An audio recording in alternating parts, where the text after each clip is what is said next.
What's up, y'all? Iamdejahair here. Today I will be talking about 10 things you need to know before starting your wig business.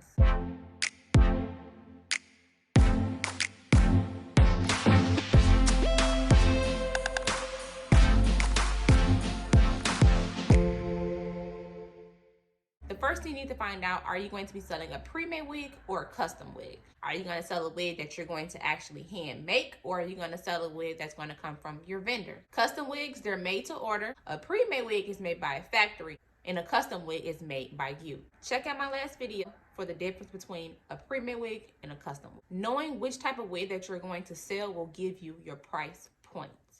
Pre-made wigs are typically cheaper than a custom wig because when it comes to a custom wig, you are creating your client's dream wig. So the second thing you need to know are the prices of your wigs. Who are you selling to? Are you selling to high-end clients?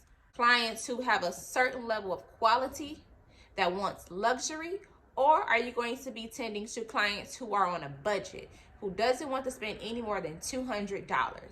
You have to figure out your pricing so you can know which type of clientele that you're going to be tending to.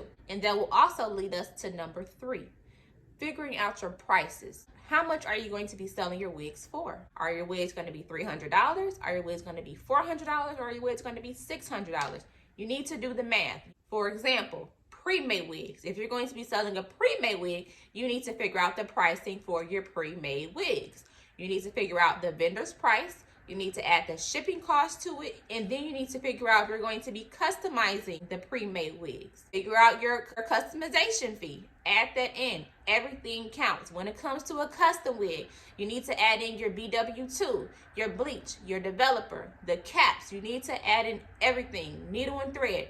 Everything. If you're going to be coloring, you need to add in the color. You need to add in everything, because once you figure out your base price, for example, let's say your base price is $200. Within that $200, calculate that, then you can calculate how much you would like to profit from it. That is how you figure out your pricing. Also, when it comes to your prices, make sure you figure out a formula. Make sure you are making enough profit so when a sale comes, you still have enough money to profit. Find out how often your vendor increases. Do they increase every 3 months? You need to know this because you need to know how often you are going to go up on your prices. You don't want to go up often because customers don't like change. They don't want to see that your prices are changing every single month.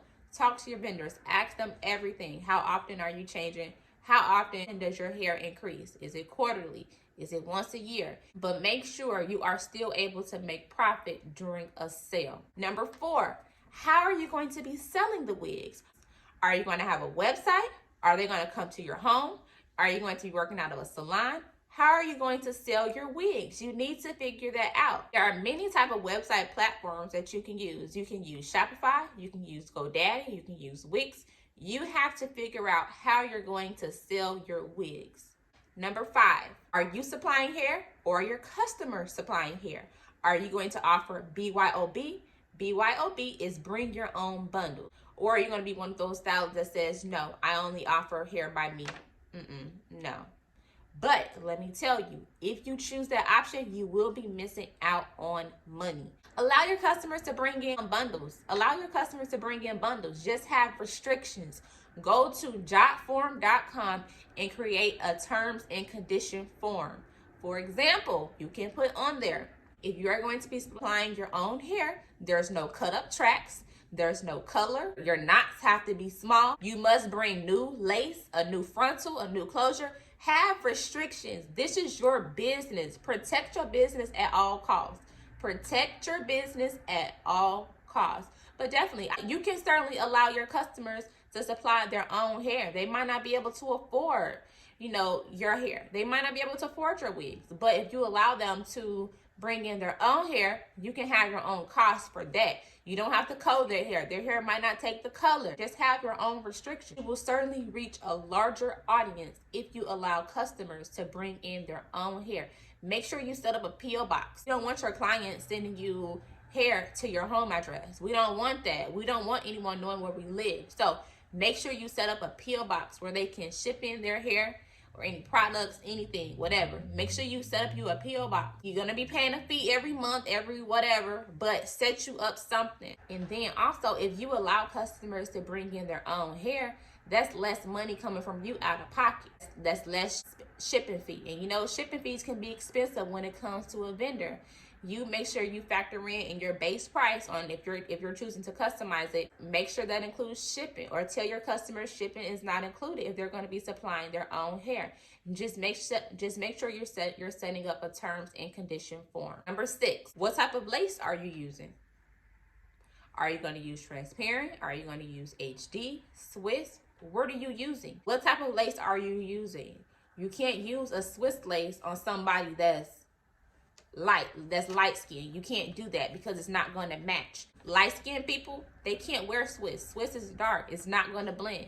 So figure out what type of lace that you're going to have. Swiss, it's in style, but it's not really in style. People are using transparent and people are using HD. HD is more expensive, but it's popular right now. Everybody is not the same color. Therefore, everyone cannot wear the same lace color. Next, you need to figure out your measurements. If you're going to be doing custom units, you need to make sure that you have all canvas size heads. Everyone's head size is not the same. It's not the same. A person that has a small head, they cannot fit a size large. A person that has a large head cannot fit a size small.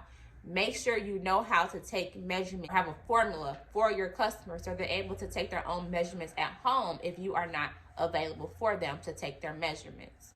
What is your startup cost? Are you going to be doing drop shipping?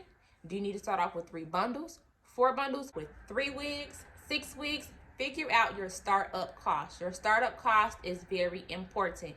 Make sure for your startup cost that you are factoring in everything. You're factoring in your machine, if we're going to be using a machine. Your needle and thread, if you're going to be hand sewing. Make sure you're factoring your caps. You want to put everything down to the cent, down to the penny. Make sure you add in your packaging. You're adding in your marketing, adding everything. You need to figure out your startup cost. Next, make sure you are reinvesting. Reinvest in your brand. That is very important. Invest. Every dollar that you make, you put it back into your business.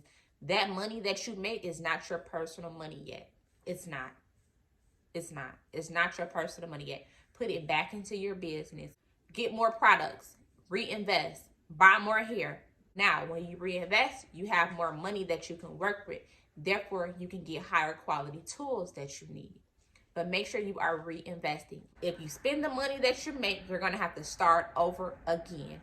Reinvest it a few times. Then after that, you can start taking out a profit, a percentage, start paying yourself. But always reinvest. Reinvest. Lastly, do not give up. You cannot give up. If you don't make a sale your first month, whether you don't make a penny, whether you make $20, whether you make $50 or $300, do not give up. Don't give up. As long as you are trying, as long as you're perfecting your craft, it is going to take off. That is all that I have today. Make sure you like this video, give me a thumbs, comment and subscribe, and comment any future videos that you'll like to see.